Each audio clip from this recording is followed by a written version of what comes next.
ನಮಸ್ಕಾರ ಗುರು, Extra Innings Kannada YouTube ಚಾನಲ್ಗೆ ಸ್ವಾಗತ ಸುಸ್ವಾಗತ. ಗುರು, ಎಲ್ರಿಗೂ ಗೊತ್ತಿರಂಗೆ India versus England first ODI match ನಡೀತಿತ್ತು, ಅಂದರೆ ನಿನ್ನೆ ನಡೀತು.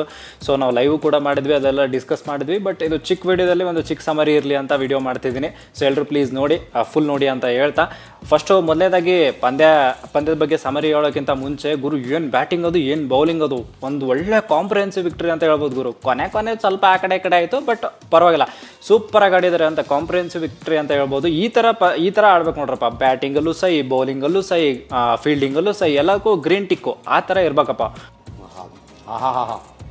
ಎಕ್ಸ್ಟ್ರಾರ್ಡಿನರಿ ಗುರು. ಸಮರಿಗೆ ಬರೋದಾದ್ರೆ, ಫಸ್ಟ್ ಆಫ್ ಆಲು ಮ್ಯಾಚ್ ಅಂದರೆ ಟಾಸ್ಗಿಂತ ಮುಂಚೆ ಒಂದೆರಡು ಸುದ್ದಿ ಬಂದ್ವು ಗುರು. ಒಂದೆರಡು ಸುದ್ದಿ ಅಂದರೆ ಒಂದು ಸುದ್ದಿಲಿ ಎರಡು ಅಪ್ಡೇಟ್ಸ್ ಬಂದಂಗಾಯಿತು.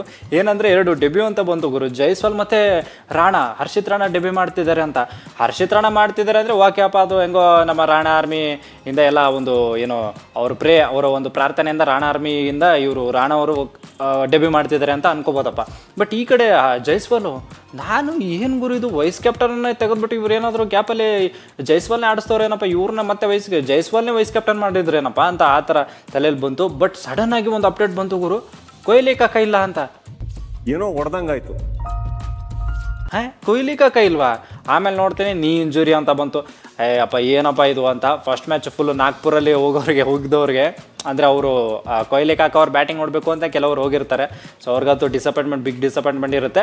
ಬಟ್ ಇರಲಿ ಪರವಾಗಿಲ್ಲ, ಫಸ್ಟ್ ಮ್ಯಾಚ್ ಹ್ಯಾಕಿಂಗ್ ಆಯಿತು ಅಂತ ಅನ್ನಿಸ್ತು. ಬಟ್ ಇರಲಿ ಪರವಾಗಿಲ್ಲ. ಆ್ಯಂಡ್ ಈ ಕಡೆ ಟಾಸ್ ಗೆಲ್ತಾರೆ ಜೋಸ್ ಬಟ್ಲರ್ ಅವರು. ಟಾಸ್ ಗೆದ್ಬಿಟ್ಟು ಬೌಲಿಂಗ್ ತೊಗೊಳ್ಳಲ್ಲ, ಬ್ಯಾಟಿಂಗ್ ತೊಗೋತಾರೆ. ನಾನು ಬೌಲಿಂಗ್ ತೊಗೋತಾರೇನೋ ಅಂತ ಅಂದ್ಕೊಂಡಿದ್ದೆ, ಅದಕ್ಕೆ ಬೌಲಿಂಗ್ ಅಂತ ಬಂತು ನೋಡಿ. ಏನಕ್ಕಂದರೆ ಡ್ಯೂ ಇರುತ್ತೆ, ಇದಿರುತ್ತೆ ಅಂತ ಎಲ್ಲ ಅಂದ್ಕೊಂಡಿದ್ವಿ ಗುರು. ಬಟ್ ಇವರು ಡ್ಯೂ ಫ್ಯಾಕ್ಟ್ರ್ ಎಲ್ಲ ನೋಡಲ್ಲ ಗುರು. ನಾವು ಬ್ಯಾಟಿಂಗ್ ಮಾಡಿಬಿಟ್ಟು ಒಂದು 300 ರನ್ ಹೊಡಿತೀವಿ, ಆಮೇಲೆ ಭಾರತಕ್ಕೆ ಪ್ರೆಷರ್ ಆಗ್ತೀವಿ ಅಂತ ಹಿಂಗೆ ಅಂದ್ಕೊಂಡಿದ್ರು. ಇಂಗ್ಲೆಂಡ್ ತಂಡದಿಂದ ಗುರು ಓಪನರ್ಸ್ ಆಗಿ ಫಿಲಿಪ್ ಸಾಲ್ಟ್ ಆ್ಯಂಡ್ ಇವರು ಯಾರಪ್ಪ ಬೆಂಡೆಕೆಟ್ ಇಬ್ಬರು ಬರ್ತಾರೆ. ಸೊ ಇಬ್ಬರು ಸಾಕಾದಾಗ ಬ್ಯಾಟಿಂಗ್ ಮಾಡ್ತಾರೆ ಗುರು. ಚಿತ್ರಾನ್ನ ಥರ ಬ್ಯಾಟಿಂಗ್ ಮಾಡ್ತಾರೆ. 75 ರನ್ ಪಾರ್ಟ್ನರ್ಶಿಪ್ ಬರುತ್ತೆ ಗುರು. ಅದು ಏನು ಪಟ ರಪ ಅಂತ ಹೊಡಿತಿರ್ತಾರಪ್ಪ ಇಬ್ಬರು ಸೇರಿಬಿಟ್ಟು. ಅದು ಸ್ಪೆಷಲಿ ನಮ್ಮ ಫಿಲಿಪ್ ಸಾಲ್ಟು, ಏನು ಬ್ಯಾಟಿಂಗರು. ಆ ವಯನಂತೂ ಹೆಂಗಾದ್ರೆ ಬರ್ರಿ ಬೀಸೋದೇ ಬ್ಯಾಟು. ಅಣ್ಣ ಮಾತ್ರ ಸೈಕಾಗಿ ಆಡ್ದ ಅಣ್ಣ. ಬಟ್ ಅಲ್ಲಿ 75 ರನ್ ಆಗಿರುತ್ತೆ. ಸಡನ್ನಾಗಿ ಏನಾಗುತ್ತೆ ಏನೋ ಗೊತ್ತಿಲ್ಲ, ಗುಮ್ಮ ಬಂದ ಅನ್ನೋ ಥರ ನಮ್ಮ ಶ್ರೇಯಸ್ ಅಯ್ಯರವರು ಬಂದು ಒಂದು ರನ್ಔಟ್ ಮಾಡ್ತಾರೆ ಗುರು. ಓಹೋ, ಏನು ಕ್ರೇಜಿ, ಫೀಲ್ಡಿಂಗು ಕ್ರೇಜಿ, ಹಂಗೆ ರನ್ಔಟು ಸೂಪರಾಗಿ ಆ ಟೈಮಲ್ಲಿ ಸಕ್ಕತ್ತಾಗಿ ಬಂತು. ಇಲ್ಲ ಅಂತಂದರೆ ಇವ್ರು ಇನ್ನೂ ಹಂಗೆ ಆಡಿರೋರು ಇಬ್ಬರು ಸೈಕಾಗಿ ಹೊಡಿತಾ ಇದ್ರು ಗುರು. ಆ ರನ್ಔಟ್ ಮಾತ್ರ ನಮಗೆ ಒಂಥರ OSS ಇದರಲ್ಲಿ ಏನು ಮರಭೂಮಿಯಲ್ಲಿ ಒಂದು ನೀರು ಕಂಡಂಗೆ ಆಯಿತು, ಆ ಥರ ಆಗ್ಬಿಡ್ತು. ಈ ಕಡೆ ಫಿಲಿಪ್ ಸಾಲ್ಟ್ ರನ್ಔಟ್ ಆಗಿಬಿಡ್ತಾರೆ. ಅದಾದಮೇಲೆ ಹರ್ಷಿತ್ ರಾಣಾ ಗುರು, ಇದೇನಂತಂದರೆ ಪವರ್ ಪ್ಲೇಲಿ ಅಣ್ಣ ಒಂದು 26 ರನ್ ಹೊಡ್ಸ್ಕೊಂಡಿದ್ದ. ಅಣ್ಣ ಓಡಿಸ್ಕೊಂಡಿರೋ ರೀತಿ ನೋಡಿದ್ರೆ, ಅಯ್ಯೋ ದೇವರೇ ಏನಿದು ಹಿಂಗೆಲ್ಲ ಓಡಿಸ್ಕೊಂಡವನೇ ಅಣ್ಣ ಅನ್ಕೋಬೇಕು, ಆ ಲೆವೆಲ್ಗೆ ಓಡಿಸ್ಕೊಂಡಿದ್ದ ಅಣ್ಣ. ಬಟ್ ಅವರ ಒಂದು 4th ಓವರಲ್ಲಿ ಸಡನ್ನಾಗಿ ಕಮ್ಬ್ಯಾಕ್ ಮಾಡಿಬಿಟ್ಟು 2 ರನ್ ಕೊಟ್ಬಿಟ್ಟು 2 ವಿಕೆಟ್ ತೊಗೋತಾರೆ ಆ ಓವರಲ್ಲೇ. 2 ವಿಕೆಟ್ ತೊಗೋತಾರೆ ಆ ಓವರಲ್ಲೇ. ಅದು ಯಾರ್ದಪ್ಪ ಅಂದರೆ ಬೆಂಡೆಕೆಟ್ ಮತ್ತು ಹ್ಯಾರಿ ಬ್ರೂಕೋ, ಸ್ಮಾಗ್ ಅಣ್ಣಂದು ಇಬ್ಬರದ್ದು ವಿಕೆಟ್ ತೊಗೋತಾರೆ ಗುರು. ಅಣ್ಣ ಸೂಪರ್ ಬೌಲಿಂಗ್ ಆ ಟೈಮಲ್ಲಿ. ಆ್ಯಂಡ್ ಈ ಕಡೆ ಜೋ ರೂಟ್ ಮತ್ತು ಜೋಸ್ ಬಟ್ಲರ್ ಇಬ್ಬರು ಸ್ವಲ್ಪ ಆ ಕಡೆ ನಿಧಾನವಾಗಿ ಪಾರ್ಟ್ನರ್ಶಿಪ್ ಬೆಳೆಸ್ತಾ ಇರ್ತಾರೆ. ಬಟ್ ಒಂದು ಜಾಫ ಕ್ರಿಯೇಟ್ ಮಾಡ್ತಾರೆ ಗುರು ನಿಮ್ಮೆಲ್ಲರ ನೆಚ್ಚಿನ ರವೀಂದ್ರ ಜಡೇಜಾ ಅವರು. ಜಡೇಜಾ ಅಣ್ಣ ಅಂತೂ ಏನು ಸೈಕಾಗಿ ಬೌಲಿಂಗ್ ಮಾಡಿದ್ರಪ್ಪ ಇವತ್ತಂತೂ. ಅಂದರೆ ಈ ಮ್ಯಾಚಲ್ಲಿ ಅನ್ಬಿಲಿಯಬಲ್ ಬೌಲಿಂಗ್ ಮಾಡಿದ್ರು ಗುರು. ಜೋ ರೂಟ್ ಔಟ್ ಆದಮೇಲೆ ಲಿವಿಂಗ್ಸ್ಟೋನ್ ಬರ್ತಾರೆ ಗುರು. ಏನು ಹಂಗೆ ಏನೋ ನೆಕ್ಸ್ಟ್ ಅಲ್ಲಿ ಬ್ಯಾಟಿಂಗ್ ಮಾಡೋಣ ಅಂತ ಅಂದ್ಕೊಂಡಿದ್ರು ಅಣ್ಣ. ಬಟ್ ನಮ್ಮ ಹರ್ಷಿತ್ ರಾಣಾ ಅವರು ಒಂದು ಬೌನ್ಸರ್ ಹಾಕ್ತಾರೆ, ಬಂಪರ್ ಹಾಕ್ತಾರೆ. ಅದಕ್ಕೆ ಹಿಂಗೆ ಬಗ್ತಾರೆ ಅಂದರೆ ಹಿಂಗೆ ತಲೆ ಬಗ್ಗಿಸ್ತಾರೆ. ಬಟ್ ನೆಕ್ಸ್ಟ್ ಬಾಲ್ ಸಡನ್ ಆಗಿ ಮತ್ತೆ ಅದೇ ಸ್ಪೀಡಲ್ಲಿ ಅದೇ ಒಂದು ಬಂಪರ್ ಹಾಕ್ಬಿಡ್ತಾರೆ. ಅದಕ್ಕೆ ಅಣ್ಣ ಲಿವಿಂಗ್ಸ್ಟೋನ್ ಔಟ್ ಆಗಿಬಿಡ್ತಾರೆ. 5 ರನ್ ಏನೋ ಹೊಡೆದ್ಬಿಟ್ಟು ಔಟ್ ಆಗಿಬಿಡ್ತಾರೆ. ರಾಣಾ ಅದು ಬಾಲು ಸೂಪರಾಗಿ ಹಾಕಿದ್ರು. ಅದಾದಮೇಲೆ ನೆಕ್ಸ್ಟು ಬೇತೆಲ್ ಬರ್ತಾರೆ.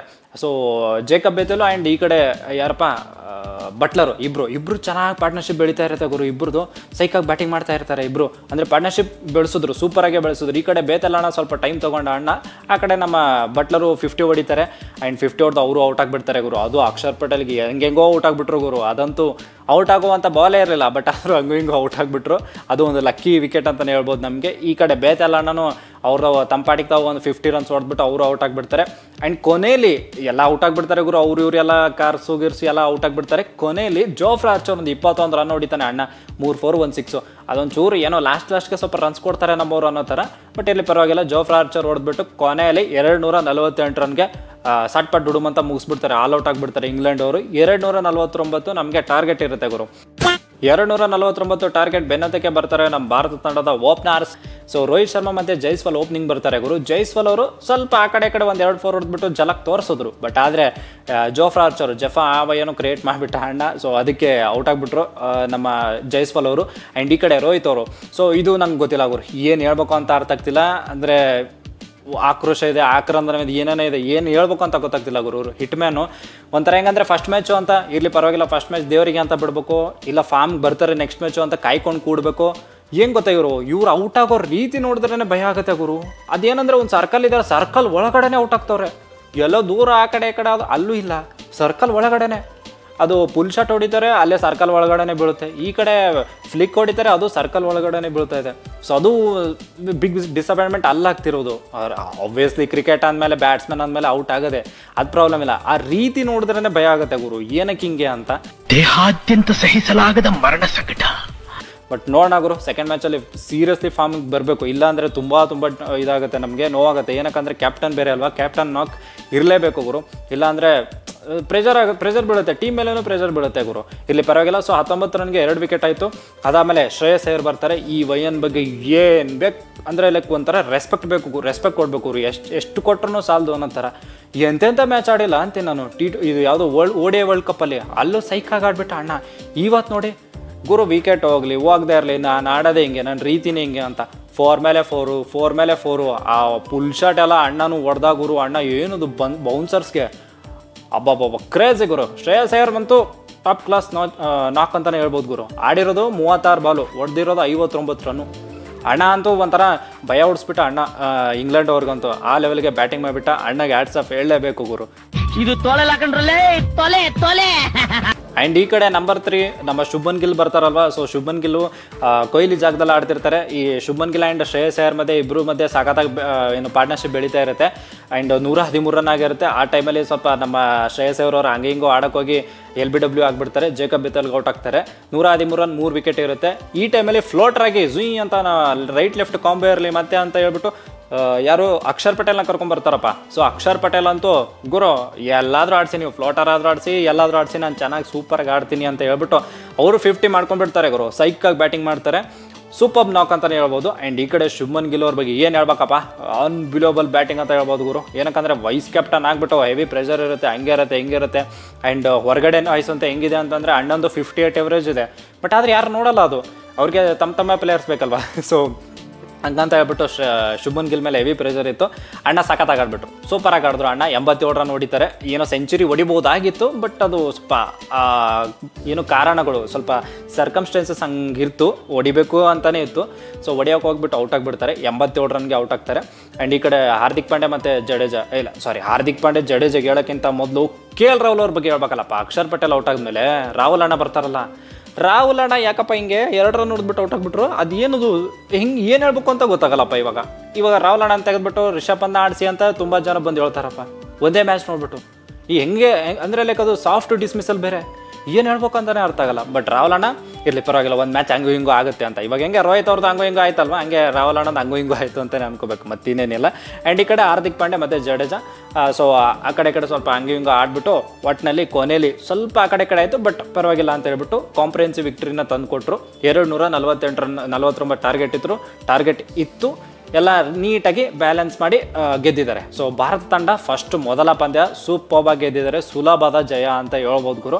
ನೋಡೋಣ ಸೆಕೆಂಡ್ ಮ್ಯಾಚ್ ಏನಾಗುತ್ತೆ ಅಂತ. ಕಟಕಲ್ಲಿದೆ, ಅಲ್ಲಿ ನೋಡೋಣ ಏನಾಗುತ್ತೆ ಅಂತ. But first match Shubman Gill ಅವರು ಪ್ಲೇಯರ್ ಆಫ್ ದ ಮ್ಯಾಚ್ ಆಗಿದ್ದಾರೆ.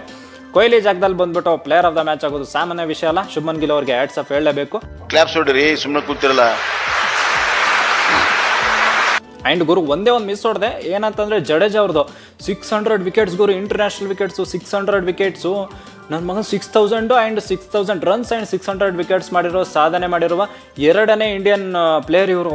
ಫಸ್ಟ್ ಯಾರು ಅಂತಂದರೆ ಕಪಿಲ್ ದೇವ್ ಅವರು. ಕಪಿಲ್ ದೇವ್ ಆದಮೇಲೆ ನಮ್ಮ ಜಡೇಜಾ ಅವರೇ ನೋಡಿ. ಅಣ್ಣ ಏನಿದು ಈ ಥರ ಸಾಧನೆ ಮಾಡಿದ್ದಾರೆ ಜಡೇಜಾ ಅವ್ರಿಗಂತೂ. ಏನು ಅವರು MVP most valuable player rock star Jadeja, sir Jadeja ಅವರು ಸೂಪರ್. ಅವರಂತೂ ಸೂಪರ್ ಬಾಲಿಂಗ್ ಮಾಡಿದ್ದಾರೆ, ಅನ್ಬಿಲಿಯಬಲ್ಲಪ್ಪ.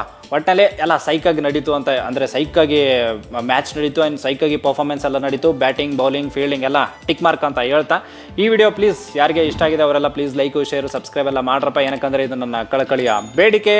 ನಾನು ನಿಮ್ಮನ್ನ ಕೇಳ್ಕೊತಾ ಇದ್ದೀನಿ, ಡಿಮ್ಯಾಂಡ್ ಅಲ್ಲ, ಬೇಡಿಕೆ, request. That's it for the day. Bye. Jai Jai Karnataka. ಮತ್ತೆ ಭೇಟಿಯಾಗೋಣ. ನಮಸ್ಕಾರ.